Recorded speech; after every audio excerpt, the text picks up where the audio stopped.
We are live. Alrighty. Wow. 5th week in a row. Pat myself on the back. I'm here with Devin Walker. Devin Walker is my friend from San Diego. He is the head of product at Give WP, which makes a donation plugin. I first met Devin. He was speaking at my actual very first meetup in Escondido in San Diego. It was the first time I've ever gone to any meetup of any type, and he was talking about how they kind of came up with the branding ideas for Give. And from then, I've since, that was kind of my introduction to meetups. And from then, I've since very briefly been an organizer in the Advanced WordPress San Diego right before I moved. And I didn't tell you, Devin, but I'm actually an organizer here on Maui now. One of two organizers for the Maui WordPress group, another meetup group here, which has been awesome. I've been leading it. Yeah, how you doing, Devin? Good. Good to see you again. It's been too long. I remember that meetup in Escondido. That was Chris Lemma's at that firehouse. That was a good one. Was a good one. Interesting audience compared to AWP down here in downtown, but I thought it was still good. It's no longer a meetup, unfortunately, but there's some other stuff going on in North County, San Diego that I think it's in Carlsbad now. That's getting started. Oh, that's exciting. Yeah, and then did you get to make it to WordCamp San Diego a couple times too? Yeah, I've gone twice. I went to the last one, and I actually spoke at the one before that. Oh, I remember that, yeah. Wow, yeah. Time flies, huh? Yeah, it was fun because I remember, especially not this last year, I was kind of less involved, but the previous year, I somehow turned into like an MC, and I was not necessarily on the, on the volunteer staff, but I was speaking, and I think because I'd kind of become friendly with, I was friends with, a lot of the organizers and the organizing staff. They would just like grab me and have me introduce the other speakers, which I enjoyed. It's kind of a funny little on the fly volunteering there. That's how WordCamps are run. Yeah, it's a community effort. I was thinking of you, Devin, the other day. I was watching Creed 2. And oh, nice. For those of you who don't know, we kind of have this inside joke with Devin because he kind of looks like that guy from Rocky IV who was played by Dolph Lundgren. Like, I don't know. He looks like Dolph Lundgren when Dolph Lundgren was his age, but I mean, Dolph Lundgren's probably like 60 or something now. But yeah, I mean, wasn't he in that movie too? Wasn't he like the father or something? You haven't watched it yet? No, I haven't. It's in theaters right now. It's great. I loved it.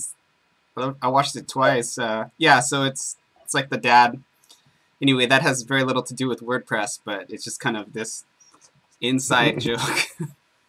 Well, in real life, he has like 2 PhDs and is like a rocket scientist or something. So I'll take that comparison. Yeah, it's funny. He like his real passion is for astrophysics, and he just kind of acts on the side, and he uses acting to fund his passion for astrophysics.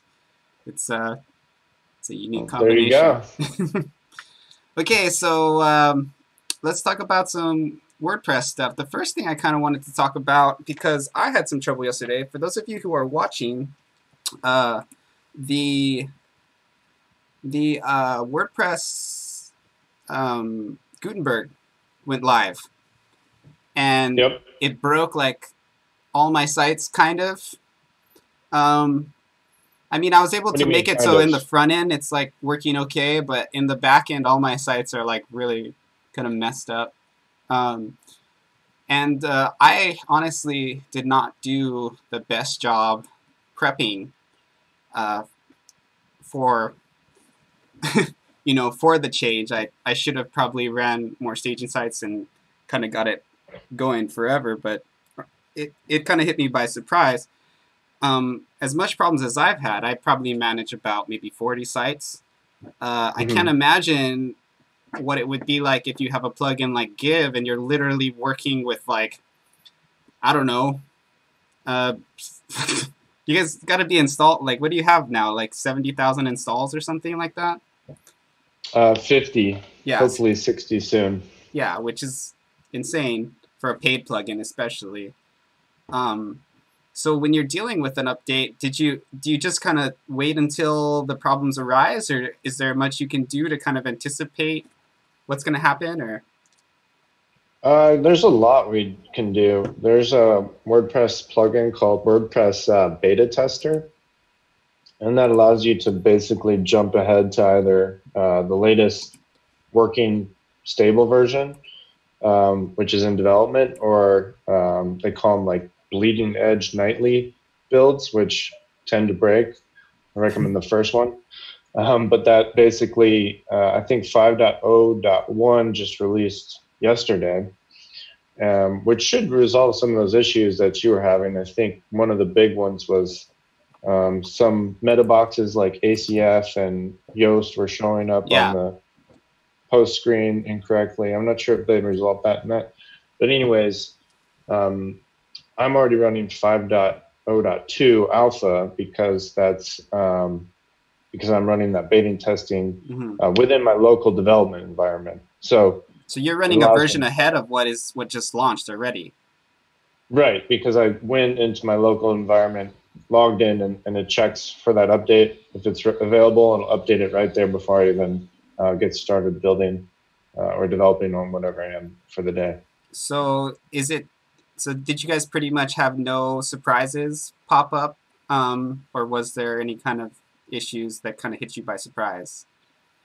Well, with Gutenberg, it's been such rapid development in the last like 5 months that we had some Gutenberg blocks for Give, like for inserting a donation form, for adding a donor wall, which is like blocks of donors who have given to your campaigns, and then we also had a donation form grid, which allows you to set up a nice archive style page. But we had blocks for those built and working like 6 months ago, and because they've iterated so much on it, we've had to go back and kind of rework them several times since it was they weren't so concerned with backwards compatibility. It wasn't really part of core. So that was a bit interesting. Working with WordPress, we're always kind of used to things working and remaining working, but and also we've had to do quite a bit of learning on React as well, which has been fun but challenging as well. It's kind of a shift in the way we're used to developing. So it's been good though. I like it. It's kind of keeping us on the cutting edge of things, and pushing WordPress forward, and then in turn when WordPress moves forward, so the plugin developers and other developers that work with the platform too. I was talking, and this is getting real general, I was talking to a Drupal dev, and it's very interesting, like the different problems you'd have on a platform like Drupal in comparison to WordPress. WordPress is just moving at this crazy rapid rate, where the core, in my opinion, and correct me if you think this isn't accurate, it doesn't really change nearly as quickly. It's kind of more or less like there's less changes, but WordPress makes more steps to be like backwards compatible. So it's kind of like a totally different set of challenges. For those of you, I'd say Drupal moves a lot slower than WordPress. Yeah, no, that's what I mean. Well, that's what I mean. Yeah. It's like you don't have to update your library as quickly with Drupal, but with WordPress, you kind of have to be more on top of it. But at the same time, things are made to be a little bit more compatible retroactively. Backwards for sure. I heard updating from Drupal 7 to what are they on 8 now is kind of a more monumental task than I was just watching the release of WordPress 5.0, and people were updating from like 3.5, 3.2 all the way up, skipping all those in between versions and not having any problems with it. Wow. So that would definitely happen if you use Give plugin, by the way. There you go. Shameless plug. I like that. That would definitely, you can use WordPress 3.1 and jump right on up there, and everything will be nice and smooth for you. It probably would work fine as long as you have custom post types enabled, and that's 3.0 plus, right? So yeah, it should be good to go. So you mentioned how in your process you have to use React a little bit more with Gutenberg. I haven't really seen that yet. I guess I'm kind of just I'm kind of did a bad job at prepping for Gutenberg with my sites, but everything works, guys. I'm not a bad dev. I just you can install the Classic Editor plugin. Oh, is that? That's probably what I'll do, because for me the editor take you back in time there. Yeah, so that's something, that's a good tip for the devs watching the Classic Editor plugin. I didn't even think of that, because I was just like going in and kind of I did some crazy stuff. I need to talk to you guys more. That's why it's rough not being in Advanced WordPress in San Diego. I'd be like, how did you guys deal with their editor? Because that's what actually messed up on my site specifically, is the editor was not working, so like the clients weren't able to add add content to their site. So that's not like a catastrophe. It's not like the site's down, but just like changing the description of products and SKUs. Yeah, so that was kind of important, So I was able to fix it, but I had to kind of get in it was a very unstylish kind of way to do it. So just using the Classic Editor, actually, if I had thought of that, that would have been like... Yeah, just plug that in, and it'll disable Gutenberg for you, and you can just continue using WordPress as usual. Yeah. And did you hear about that fork of WordPress? It's called Classic Press now. Wow, that's a thing? Classic Press? It's a thing. I'm not sure if I'd put any clients on it, but it is a thing. It sounds like fun. It's like playing like on a Nintendo, like an old NES or something. It's like kind of fun to do, but it's more of a novelty. Yeah. Sounds like a fun thing to play with. I mean, it's just basically WordPress without the Classic Editor, and then I'm not sure what they're going to do to continue maintaining different aspects beyond Gutenberg within it. I think it's forked, but they're still going to do a lot of merging, but I'm not sure how much backing it has.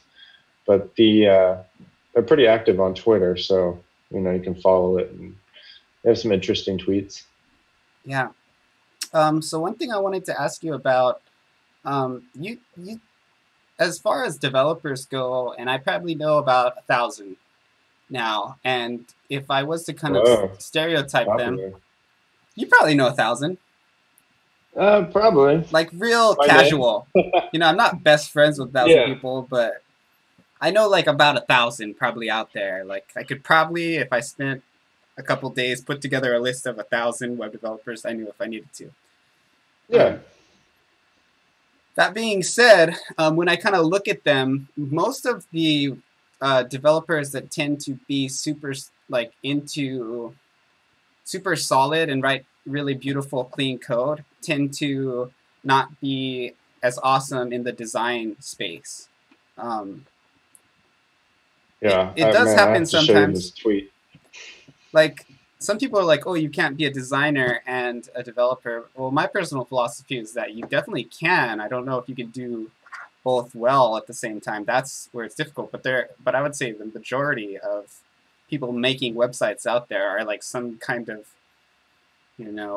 Frankenstein hybrid of the two, But for you specifically, I feel like the websites and stuff I've seen you do, you have a very strong grasp of development, but also you have a very good grasp of design.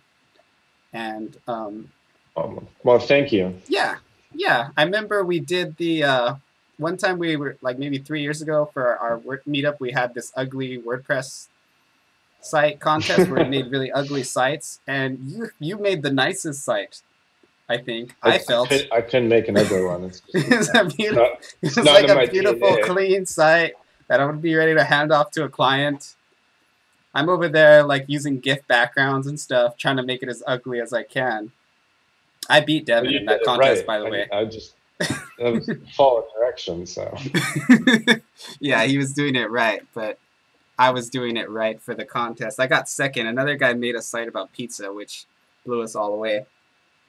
I remember that, and there was some sweet prizes that year too. Yeah, I got a backpack, and then I got like some. I think I got some WP Engine credit. I still use that backpack. I got it right here. I won this thing. Nice. Yeah, that's a solid backpack. OGO, it's a good brand. OGO with the WP Engine logo. When I go to the meeting with the client and they're like, do you know how to work with WP Engine? I was like, these guys? Of course. Never heard of them. Who? Oh, WP Engine? Who's that? Oh, these guys? They're all like, wow. I don't really use WP Engine. It's a great service if you want to sponsor me. But it just doesn't work with my particular workflow. But I have used it kind of troubleshooting for clients, and it's been great. But that being said, like, were you kind of, like, when you started, Devin, were you doing, like, way before you were doing all this Give stuff, were you working at a job, or were you a freelancer, or what were you doing? So I first started off at in IT at like a large company, Mm-hmm. and then I went from there to a small agency, and was there for about 2 years, and then I went and freelanced for 3 years. Oh, wow. Up until around 2014. Okay. So in the small agency, you probably had to make more design decisions, I would guess, right? For sure. Lots of design decisions. We were doing a lot of restaurant and hospitality sites, so it was kind of cool because most of those sites had really nice images, whether it's of the building or the bar or the food, and then some nightclub ones too, Mm-hmm. which was cool because there'd be like, they always wanted some neat stuff. A lot of them wanted like music playing, which is like a no-go. You can make a play button, but yeah, for those of you in web design, don't put automatic playing music. You're going to get all of your site viewers fired when they're going on your site at work and they're not supposed to be. Exactly. But it was cool though, because we could do stuff with like video and motion in the background, which was really neat. And back then, that was like kind of cutting edge. Now it's a standard. It was difficult too, and it still isn't the easiest thing in the world, but HTML5 has made it a whole lot easier to do that compared to CSS these days is nuts. The kind of stuff you can do. You can just do it all in CSS. You still have to use tons of JavaScript and stuff to make it work properly. It's a great. Yeah, well, some cases you don't. I go on CodePen a lot, and I see what I create with just CSS, and like literally there's like the Mona Lisa just with CSS and pseudo-L. Yeah, well, I feel like it's more the recent versions in the last 10 years is kind of what I mean, with the CSS kind of functions have improved with some of the more modern browsers, where I would say like maybe like 12, 15 years ago, 2007, 2006, those times, you really had to get a lot of those functionalities and those and what we consider out-of-the-box animations. Now you have to use CSS. You have to use JavaScript to kind of make it work. Like, if you have like a header that you want to stay fixed on the page, or like it'll be here and then it comes and catches and it goes down with it. Like a menu. You can do that purely with CSS now. Where I believe out of the box in like 2007, it was like it was pretty much not an option to not use JavaScript. Man, if you're jogging my memory, everything was difficult back then. Rounded corners on buttons. You'd use like image sprites. And, you would use like a GIF. And what else? There was custom fonts were like the worst. I remember Kufon. It was like this old swapping out fonts for like pictures. It's just now you have at font face and all sorts of different methods to import fonts, and it's a whole lot easier. But you have a jillion devices now, and then different resolutions, and so there's a give and take. Yeah, but still probably now compared to that. I would definitely too. I kind of we're just kind of talking about design, and on that note, with the mobile design thing, I tend to kind of like, people think I'm kind of crazy, but I kind of start with the mobile version of the site and kind of work outwards. Where I think for a lot of older devs, they kind of still design it on desktop because they're on a desktop, you know, and then they make it work for mobile. In my process, I think about the mobile version first, at least for the front end of the site, and then I kind of think about the, you know, the desktop version after. And I find if you work that way, you'll always you never really get as many snags. It's much easier to go mobile to desktop than it is to go desktop to mobile. I don't know. I think you're smart on that, but you're right. A lot of people don't start with that, even though it is pretty much a best practice. Mobile first. I think we see now Google's doing mobile first indexing. So I'm getting notifications from Search Console like, oh, there's an error on mobile. This button is literally too close to this button and it's hard usability wise. Or, you know, there's an image that goes outside the viewport, and those little dings that Google hits you with, like, they're probably tracking that in their algorithm too. No, so, for sure. As an SEO guy, I'll tell you, if you don't have like if you don't fit like the algorithmic UI, you will be negatively affected. So, and it's interesting because because it's always evolving, you know, like I'll talk to clients, like legit designers even, and I'll be like, we got to make these buttons bigger, dude. And they'll be like, no, I don't want to. I don't like the way it looks. And I'm like, I mean, this is how you got to do it. Like, and they'll be like full on like pushback when I'm trying to make those decisions. If you look at all my sites, the buttons are freaking huge, you know, and the text is freaking huge for all of the people who have, you know, physiological disorders where they can't click, or people with oversized thumbs, or, you know, people who have visual impairments. One thing that I'm absolutely adamant about is making sure that you have enough contrast in your text and your images in order for people who can see them poorly, who have poor vision, to be able to access your site. I've heard that even the government is taking steps towards making those accessibility requirements for web design in their specific products. I've heard that, but it's not really true. Like if you go to the Obamacare site or something, like it's a total mess. So I don't know, but well, it's always a challenge. I think, the government, I think many governments around the world have made it, you know, a legal requirement, and same with a lot of universities and schools. But accessibility is difficult. You know, with Gutenberg, the release there was a lot of pushback because there's a lot of elements or a lot of functionality that's inaccessible. And even if you update to 5.0 and scroll all the way down to the, you know, the bottom of the page where it's the announcement page that you get once you update, it says, you know, they comprehend or they acknowledge that are some accessibility issues, and you have those, install the classic editor plugin. Oh wow. Yeah, it's pretty nuts. So kind of throwing into another subject, I have like a Facebook group that I kind of maintain. I'm not the best at it, but people will post their websites and then I'll critique them. Sometimes I'll critique them live on this channel that you're on right now. Nice. And we were talking about accessibility, and honestly, that is probably the number one thing that I find when people send me all these websites that they want to get critiqued on my channel, is that their sites are not accessible.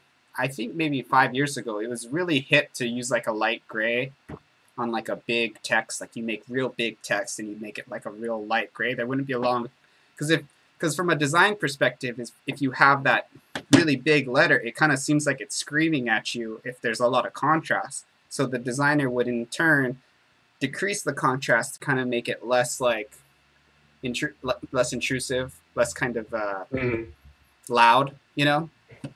And that was pretty huge, especially in San Diego. You'd see all the businesses doing that kind of thing. And I was initially kind of on board, but after I've kind of learned more and more about accessibility, and also we're doing for mobiles, and it's not accessibility also works in terms of contrast, because if your phone is, you know, in the sun and you can't really see it that well, you want to have like a good contrast site so that person can like look at your site on the beach or whatever. You know, you're a restaurant or something and somebody's like, oh, where are we going to eat after the beach? You want them to be able to see and read your site. So stylistically, I have had to kind of prioritize like that high contrast with, you know, some design elements. And I really think it's the best decision. And I have had this debate because I've worked with dozens, probably 100 plus designers, and I have to have this conversation over and over again. Another thing I see that the designers tend to do, who are really good designers, is they tend to depend on really high resolution photography and really hi-fi video. For sure. So, and as we're going into a mobile site, your site's got to load. It's got to be under like 2 megabytes. You know what I mean? And if you have video content, that's fine, but you have to kind of ask the user and get the user's permission to use that bandwidth on their connection. So like a lot of people will want to have like a video on the mobile site just play right off the bat, and it's like, no, you can't do that because it's going to block all the rest of the content. And that's from a practical standpoint. That's not even getting into like the algorithmic kind of Google stuff that's going on, where it's like categorizing your site as like a 30 megabyte site, you know? So it's kind of an interesting thing. But those two things, when I'm like fighting with designers, that's probably the two things that they have a hard time with. Have you had any experiences like that where you're talking to like web designers and, you know, they just kind of don't get it? I know in Give you probably hire just good people who know what's going on. Yeah, you know, we've had issues, or I've had experiences with, you know, designers that come from either a print background or they haven't really developed any websites themselves, so they can make some really pretty things. And most times nowadays, you can kind of make every design into a website, but still you need to have, it's good to have that designer that has an understanding of how websites are built so they know. And lots of times you can use style guides now too to kind of create reusable elements. Yeah. And really build out nice pages. Again, you want to have that unique flair going and some unique animations, but you can do a lot of cool curve things now with SVGs and even movements and things like that save some time. But if, you know, I've built wedding photographer sites, and those guys are like notorious about their photos, and they want them the highest quality they can. They want them full screen, full height and width. But then once you get that set up for them, they'll come back and complain about slow load time. So it's like they want their cake and to eat it too. And then, you know, a lot of times they'll put up a big fuss about it because some of them can be pretty picky. But and they'll want like a slider with like 17 images on it. Oh yeah. And I'm like, nobody's gonna watch all 17. Please don't make them load that, you know. Yeah, and you try to preload it, and then there's, you know, they don't like the loading animation. You go through this whole run around then. Yeah, I've never really quite perfected the photographer management thing. It's interesting, you know. I try to tell them this is a pro photography tip, but if you have a really strong depth of field in your photos with like a blurry background, you know, so you'll have like the subject focused and then the background will be super blurry. Yeah. Nowadays on the iPhones, you can kind of create that. But JPEG loves that. Like if you have a very strong depth of field and you have that blurry background, JPEGs do wonderful with blurry backgrounds. And a lot of people don't know that. I feel like it should be general knowledge, because it even goes into social media. Because like for Facebook, for example, I think the cap is like 500K for the photos that you upload. And it'll actually just do whatever it has to do to make it 500K. But if you put that photo in there and it's already at 500K and you're a photographer and you're posting on Facebook, then you get to control that compression. And you can get like a photo to look really good at 500K if you know what you're doing. But if you're going to post on social media, Twitter does a similar thing. I don't know the actual size that it goes down to, but it's the same idea. And then when your website, it should be the same thing. You really shouldn't have any photos over 500K, even if it's like a full page. You really, there's no reason to really do that. But yeah, you know, it's getting less of an issue with you know, everybody going to 4G and hopefully eventually 5G, but it's still going to be a concern for a long time. I think it is less of an issue, but at the same time, like, so in 2005, for example, before mobile was like standard, and it was only like, in 2005, it was probably like 5% of the viewership, you know, because the iPhone only came out in like 2004. But at that point, I feel like you could actually use a lot of really high resolution photos, you know what I mean, in your design. Like you could, because everybody was, like modem had kind of phased out, like a telephone modem had already kind of phased out, those old 56Ks, and everybody was at a desktop, at like a home network or school network or whatever. So you could do a lot of crazy streaming. I miss those days because I was doing like crazy Flash sites that were just crazy interactive. It's like a video game. That's kind of slipped away because of the power constraints on mobile devices and all of that crap. But and the bandwidth requirements for mobile devices. But I feel like at the same time, as the phone connections get faster, because phones are becoming a bigger and bigger percentage of the market, almost exponentially every year, it's like we have to kind of cater to that, the phone speed as well. So I don't know. It is true that the phones are getting faster, but we're also getting more phones and less desktops. So that means you have a lot less bandwidth to work with. We'll see what happens. Yeah, and it depends who your users are. For us, it's a little Desktop. less of a concern.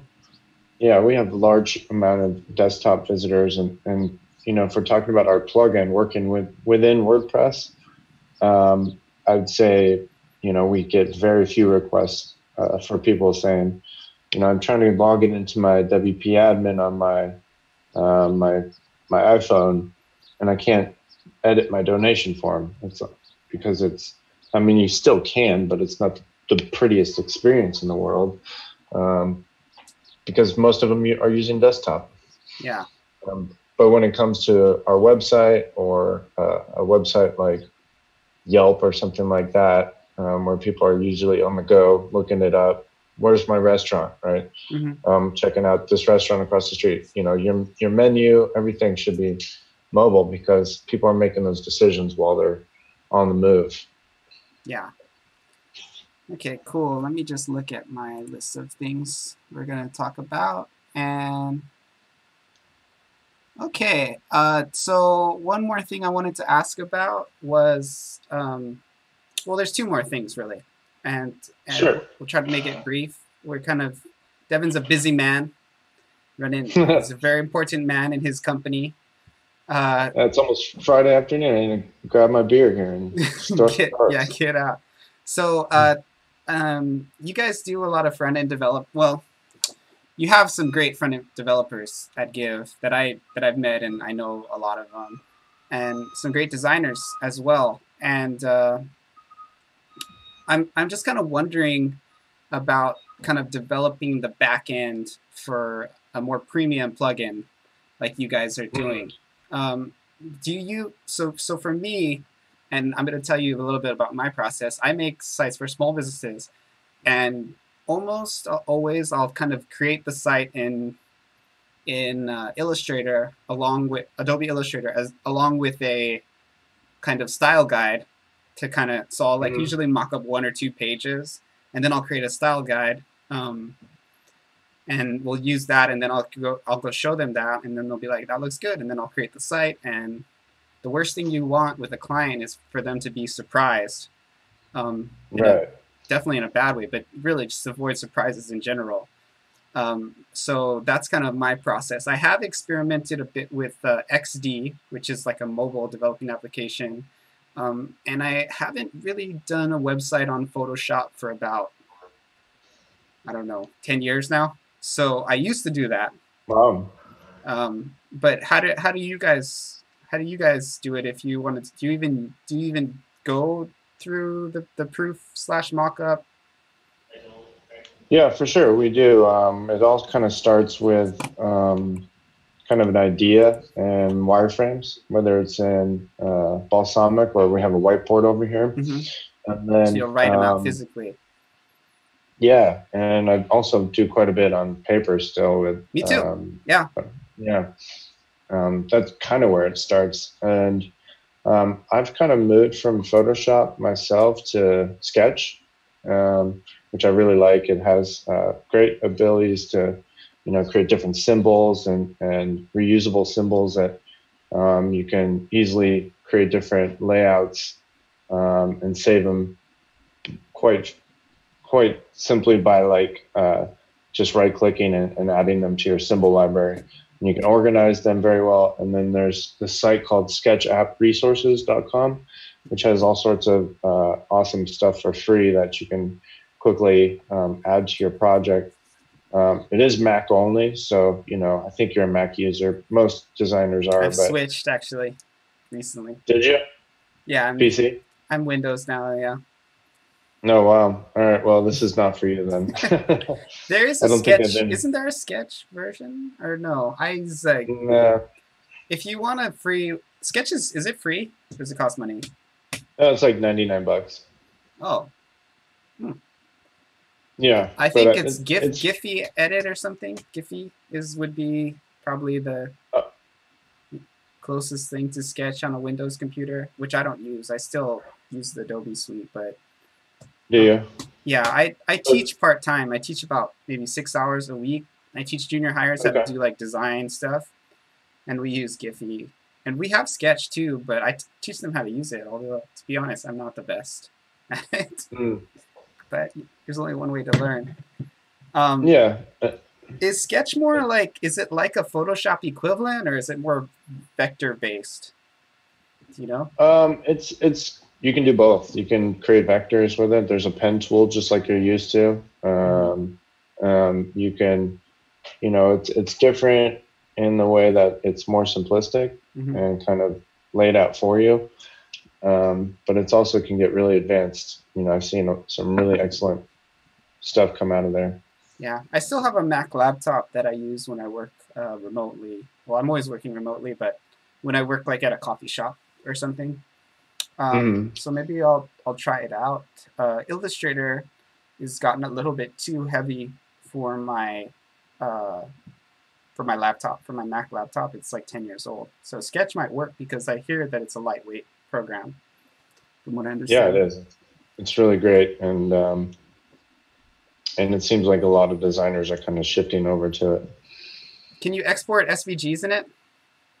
Oh yeah, and you can optimize them for the web as well. For those of you who don't know, SVG, that's scalable vector graphic. It's like the latest and greatest vector-based internet format. You can use it for other stuff too, but I primarily use it for web pages. Maybe the occasional app. They load super fast. They're super small, super clean. Yeah, and by default, if you export it, it'll come with a bunch of other code junk in there that you don't need.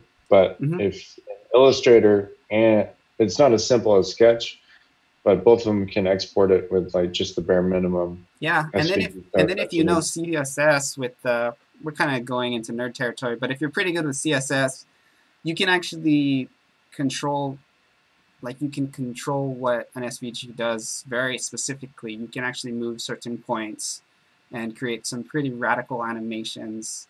I mean, I would just start giving examples, but the sky's the limit. You can edit it just like you would like a div right out of CSS, which is pretty incredible. For me personally, I use SVG masks. I don't really use the PNG format, which is kind of like the best format to have transparent outsides, but I tend to, I'll like trace around a JPEG and use a JPEG as a transparent, to get like a transparent image much more than I'll use PNG. Do you know what I mean? Yeah. I mean, reusing SVGs is smart because I just did a site where you have like kind of a wavy border, and it would, you could repeat the pattern and flip it and just use the same SVG each time. So it was even faster loading. Yeah, yeah, and if you have like an outline, for example, you can switch you can like put a JPEG background or a mask in there, and you can change, and it'll load super fast. And the SVG will set up like the size of the image. So there's one thing Google doesn't like. This is a pro tip. They don't like it when content's loading on your page, and it moves things around as it's loading. So for mobile development, if you're creating a page and you load elements and it makes text bump down, that's considered a poor user experience, according to Google. They've outright said this in some of their releases.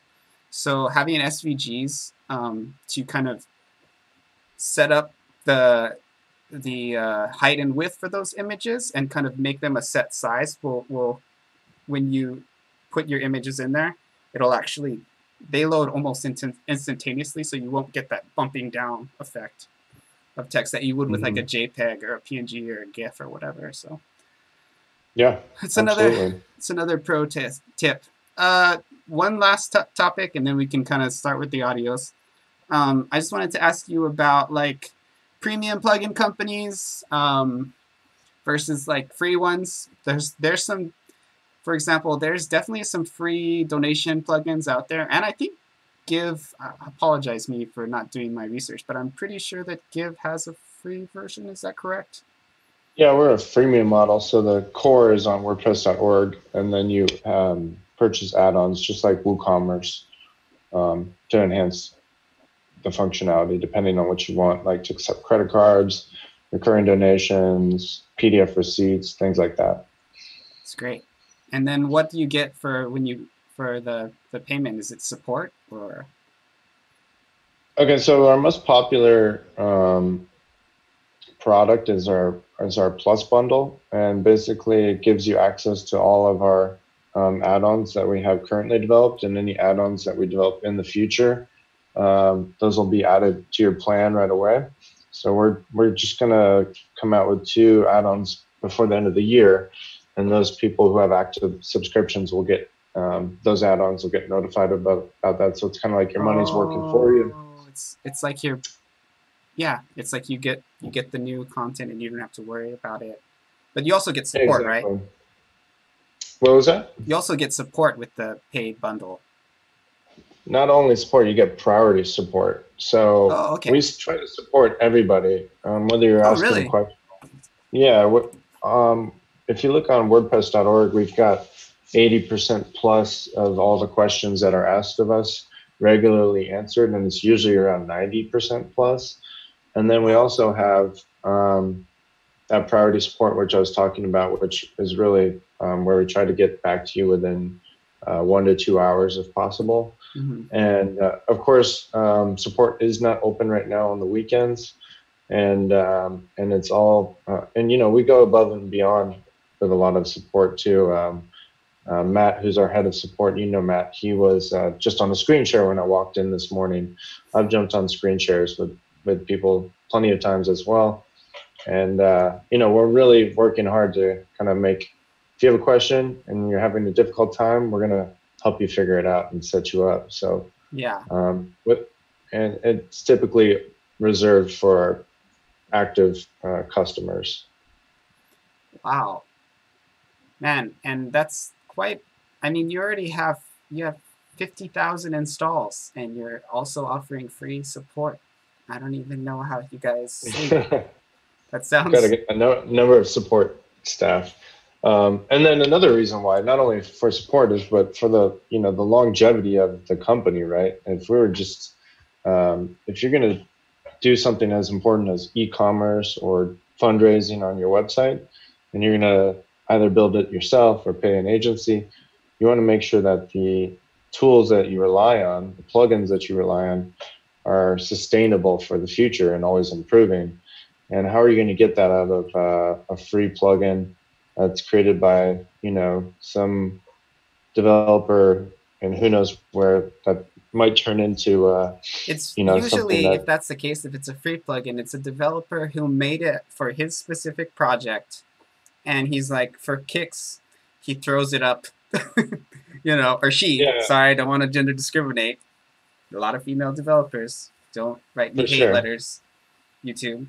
Yeah, always look out for like, I'm doing this as a passion project, or this is my, this is a side project type of thing. That should be a buzzword. Because, yeah, I mean, not only like plugins, but NPM packages, and there's so many of those now that have just been deprecated that you need to rewrite how things are bundled and working, either if you're using Gulp or Webpack. And because a lot of times people have a great idea, but then, it gets really popular, they're overwhelmed, and then they're just like, they like sunset it, Yeah, which I can understand. Part of the reason I do like this YouTube stuff and I write blogs about different products, a lot of these guys will give me like year subscriptions for free, just because I'm publicizing their stuff.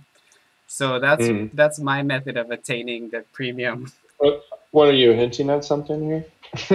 No, I'm not, dude. I don't have any donation related plugins right now. And if I've ever did, from what I know, the free version of Give would more than suffice with what I need to do. I wouldn't need any of those extensive plugins, but I wouldn't even contact you if I did. I would just pay for it. I wouldn't be like, hey, can you hook me up, dude?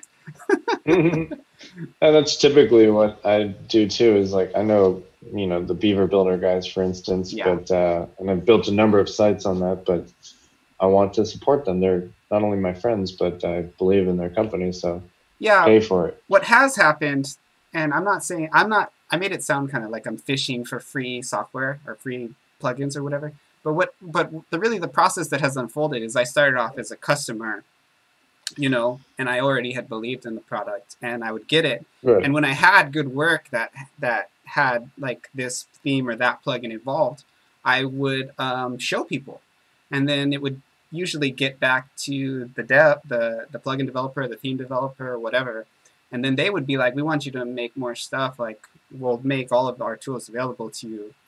That was more the process. It was never like, "Oh, I'm gonna get all this free stuff," and yeah, you know what I mean. So just like I would for you if I was to make a site with GIF, which I've always wanted to. I've just never, for whatever reason, I've never worked with a company to where it would be beneficial. Not a lot of nonprofits, not a lot of donation-based companies.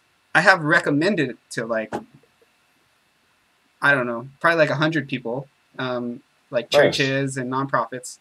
Because a lot of devs like know me and they'll ask me like, what would you use? And I definitely have recommended it, but just for my specific projects, I haven't really needed it.